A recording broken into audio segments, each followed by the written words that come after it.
আল্লাহ তাআলার শুকরিয়া আদায় করি আমরা। আল্লাহ তাআলা কোরআনে বলেছেন, সূরা আল ইমরানে বলেছেন, ইন্নাদ-দীনা ইনদাল্লাহিল ইসলাম। আল্লাহ তাআলার নিকট পছন্দনীয় মনোনীত ধর্ম হচ্ছে দিন ইসলাম। সুবহানাল্লাহ। দুনিয়ার বুকে যত ধর্মই থাকুক না কেন, ইসলাম ব্যতীত সকল ধর্মগুলো বাতিল। দয়ার নবী মায়ের নবী দুনিয়ার বুকে আসেন নাই, হযরতে আদম আলাইহিস সালামও আসেন নাই। কোন মানুষকে আল্লাহ তাআলা দুনিয়ার বুকে এখনো পাঠান নাই।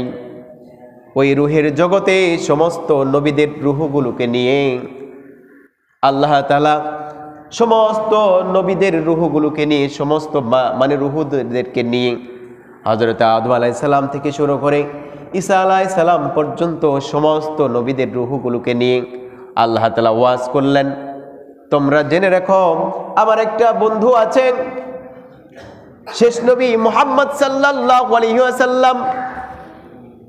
সর্বপ্রথম যাকে তৈরি করা হয়েছে মুহাম্মদ সাল্লাল্লাহু আলাইহি ওয়াসাল্লাম যখন দুনিয়ার বুকে যাবে, তোমাদের আদম আলাইহিস সালাম থেকে শুরু করে ঈসা আলাইহিস সালাম পর্যন্ত যত নবী এবং রাসূল থাকবে, যাদের উপরে কিতাব থাকবে, যদি শেষ নবী মুহাম্মদ সাল্লাল্লাহু আলাইহি ওয়াসাল্লাম তোমরা দিন তোমাদের মানে তোমাদের কাছে কিতাব থাকা সত্ত্বেও, দিন থাকা সত্ত্বেও মুহাম্মদ সাল্লাল্লাহু আলাইহি ওয়াসাল্লামকে যদি আমি পাঠিয়ে দেই, তাহলে তোমরা কিতাব সহকারে এসে তোমাদের সমস্ত উম্মতদেরকে নিয়ে এসে তোমরা মুহাম্মদ সাল্লাল্লাহু আলাইহি ওয়াসাল্লামের কাছে সারেন্ডার হবে।